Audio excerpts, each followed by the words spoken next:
The 21st Law. Play a sucker to catch a sucker. Seem dumber than your mark. Judgment. No one likes feeling stupider than the next person. The trick then is to make your victims feel smart. And not just smart, but smarter than you are. Once convinced of this, they will never suspect that you may have ulterior motives. Observance of the law. In the winter of 1872, the U.S. financier Asbury Harpending was visiting London when he received a cable. A diamond mine had been discovered in the American West. The cable came from a reliable source, William Ralston, owner of the Bank of California.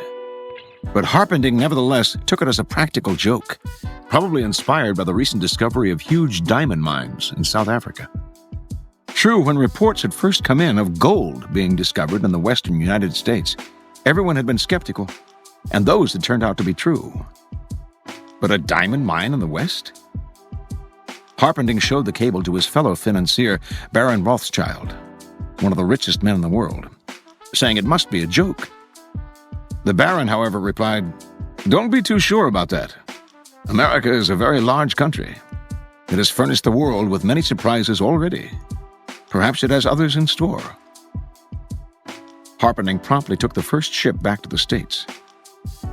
When Harpending reached San Francisco, there was an excitement in the air recalling the gold rush days of the late 1840s. Two crusty prospectors named Philip Arnold and John Slack had been the ones to find the diamond mine. They had not divulged its location, in Wyoming, but had led a highly respected mining expert to it several weeks back, taking a circular route so he couldn't guess his whereabouts. Once there, the expert had watched as the miners dug up diamonds. Back in San Francisco, the expert had taken the gems to various jewelers, one of whom had estimated their worth at $1.5 million. Harpending and Ralston now asked Arnold and Slack to accompany them back to New York, where the jeweler Charles Tiffany would verify the original estimates. The prospectors responded uneasily. They smelled a trap. How could they trust these city slickers? What if Tiffany and the financiers managed to steal the whole mine out from under them? Ralston tried to allay their fears by giving them $100,000 and placing another $300,000 in escrow for them. If the deal went through, they would be paid an additional $300,000. The miners agreed. The little group traveled to New York, where a meeting was held at the mansion of Samuel L. Barlow. The cream of the city's aristocracy was in attendance. General George Brinton McClellan, commander of the Union forces in the Civil War. General Benjamin Butler. Horace Greeley, editor of the newspaper The New York Tribune. Harpending, Ralston, and Tiffany. Only Slack and Arnold were missing. As tourists in the city, they had decided to go sightseeing. When Tiffany announced that the gems were real and worth a fortune, the financiers could barely control their excitement. They wired Rothschild and other tycoons to tell them about the diamond mine and inviting them to share in the investment. At the same time, they also told the prospectors that they wanted one more test. They insisted that a mining expert of their choosing accompany Slack and Arnold to the site to verify its wealth. The prospectors reluctantly agreed. In the meantime, they said, they had to return to San Francisco. The jewels that Tiffany had examined, they left with Harpending for safekeeping. Several weeks later, a man named Louis Janin, the best mining expert in the country, met the prospectors in San Francisco. Janin was a born skeptic who was determined to make sure that the mine was not a fraud. Accompanying Janin were Harpending and several other interested financiers. As with the previous experiment, the prospectors led the team through a complex series of canyons, completely confusing them as to their whereabouts. Arriving at the site, the financiers watched in amazement as Janin dug the area up, leveling anthills, turning over boulders, and finding emeralds, rubies, sapphires, and most of all, diamonds. The dig lasted 8 days, and by the end, Janin was convinced. He told the investors that they now possessed the richest field in mining history. With 100 men and proper machinery, he told them, I would guarantee to send out $1 million in diamonds every 30 days. Returning to San Francisco a few days later, Ralston, Harpending, and Company acted fast to form a $10 million corporation of private investors. First, however, they had to get rid of Arnold and Slack. That meant hiding their excitement. They certainly didn't want to reveal the field's real value. So they played possum. "Who knows if Jannon is right?" they told the prospectors.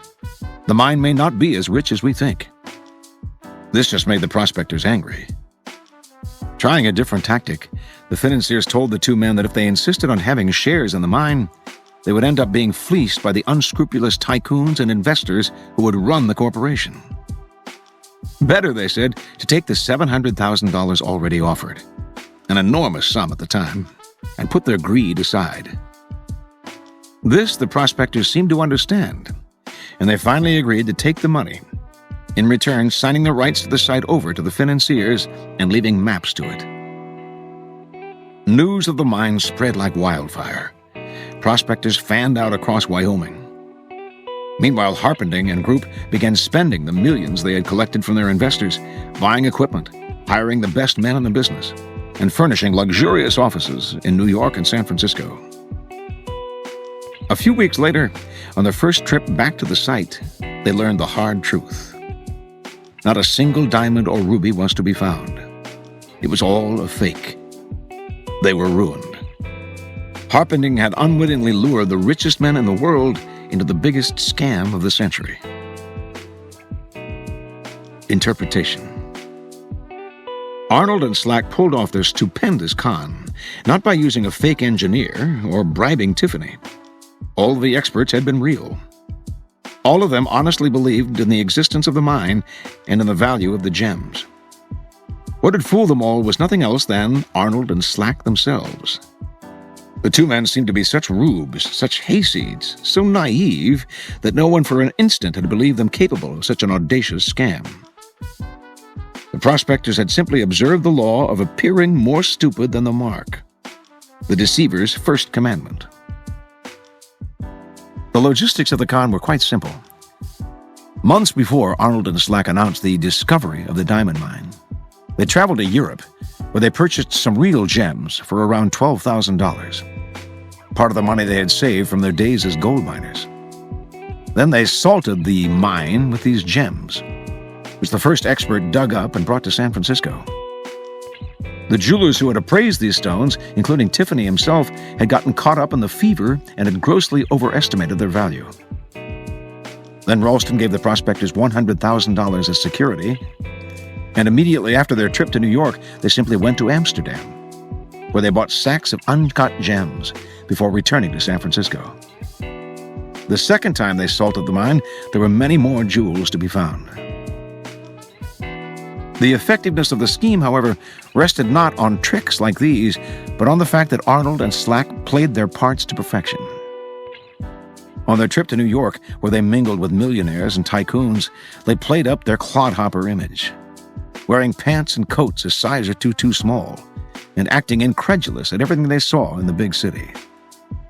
No one believed that these country simpletons could possibly be conning the most devious, unscrupulous financiers of the time. And once Harpending, Ralston, and even Rothschild accepted the mine's existence, anyone who doubted it was questioning the intelligence of the world's most successful businessmen. In the end, Harpending's reputation was ruined, and he never recovered. Rothschild learned his lesson and never fell for another con. Slack took his money and disappeared from view, never to be found. Arnold simply went home to Kentucky.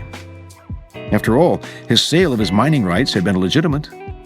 The buyers had taken the best advice, and if the mine had run out of diamonds, that was their problem. Arnold used the money to greatly enlarge his farm and open up a bank of his own. Keys to power. The feeling that someone else is more intelligent than we are is almost intolerable. We usually try to justify it in different ways. He only has book knowledge, whereas I have real knowledge. Her parents paid for her to get a good education. If my parents had had as much money, if I had been as privileged... He's not as smart as he thinks. And last but not least, she may know her narrow little field better than I do, But beyond that, she's really not smart at all. Even Einstein was a boob outside physics. Given how important the idea of intelligence is to most people's vanity, it is critical never inadvertently to insult or impugn a person's brainpower. That is an unforgivable sin. But if you can make this iron rule work for you, it opens up all sorts of avenues of deception. Subliminally reassure people that they are more intelligent than you are, or even that you are a bit of a moron and you can run rings around them. The feeling of intellectual superiority you give them will disarm their suspicion muscles.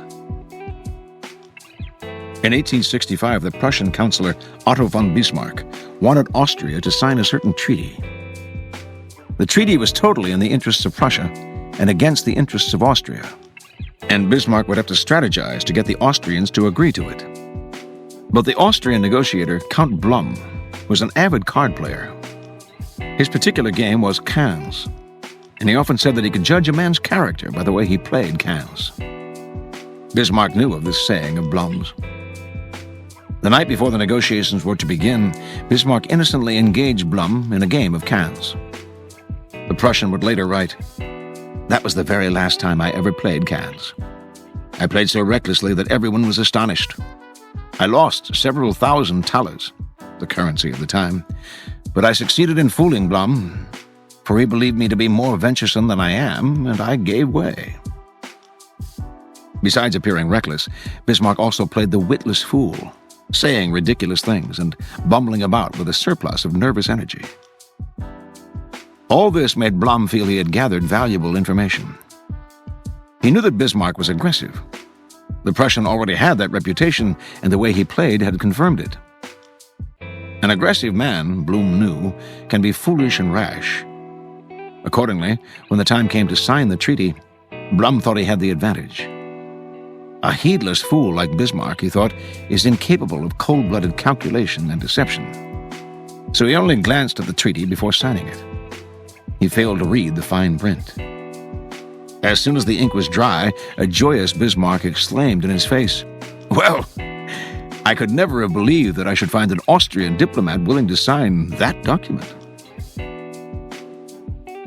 The Chinese have a phrase, masquerading as a swine to kill the tiger. This refers to an ancient hunting technique in which the hunter clothes himself in the hide and snout of a pig and mimics its grunting. The mighty tiger thinks a pig is coming his way and lets it get close, savoring the prospect of an easy meal. But it is the hunter who has the last laugh. Masquerading as a swine works wonders on those who, like tigers, are arrogant and overconfident. The easier they think it is to prey on you, the more easily you can turn the tables. This trick is also useful if you are ambitious yet find yourself low in the hierarchy.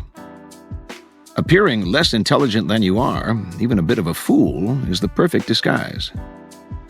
Look like a harmless pig, and no one will believe you harbor dangerous ambitions. They may even promote you, since you seem so likable and subservient.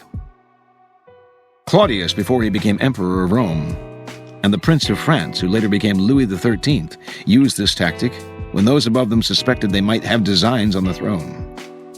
By playing the fool as young men, they were left alone. When the time came for them to strike and to act with vigor and decisiveness, they caught everyone off guard. Intelligence is the obvious quality to downplay. But why stop there? Taste and sophistication rank close to intelligence on the Vanity Scale. Make people feel they are more sophisticated than you are, and their guard will come down. As Arnold and Slack knew, an air of complete naivete can work wonders. Those fancy financiers were laughing at them behind their backs, but who laughed loudest in the end? In general, then, always make people believe they are smarter and more sophisticated than you are. They will keep you around because you make them feel better about themselves. And the longer you are around, the more opportunities you will have to deceive them. Reversal. To reveal the true nature of your intelligence rarely pays. You should get in the habit of downplaying it at all times. If people inadvertently learn the truth, that you are actually much smarter than you look, They will admire you more for being discreet than for making your brilliant show. At the start of your climb to the top, of course, you cannot play too stupid. You may want to let your bosses know in a subtle way that you are smarter than the competition around you. As you climb the ladder, however, you should to some degree try to dampen your brilliance. There is, however, one situation where it pays to do the opposite. When you can cover up a deception with a show of intelligence.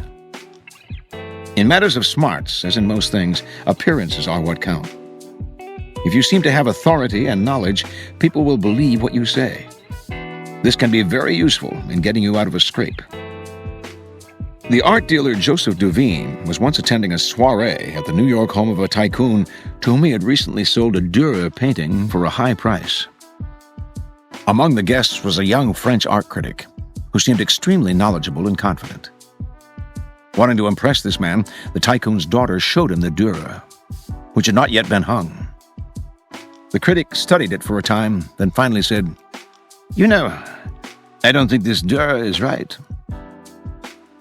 He followed the young woman as she hurried to tell her father what he had said, and listened as the magnate, deeply unsettled, turned to Duveen for reassurance.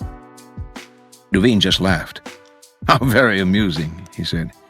"Do you realize, young man, that at least 20 other art experts here and in Europe have been taken in too? Have said that painting isn't genuine, and now you've made the same mistake." His confident tone and air of authority intimidated the Frenchman, who apologized for his mistake. Duveen knew that the art market was flooded with fakes, and that many paintings had been falsely ascribed to old masters. He tried his best to distinguish the real from the fake, but in his zeal to sell, he often overlooked a work's authenticity. What mattered to him was that the buyer believed he had bought a Dürer, and that Duveen himself convinced everyone of his expertness through his air of irreproachable authority. Thus, it is important to be able to play the professor when necessary, and never impose such an attitude for its own sake.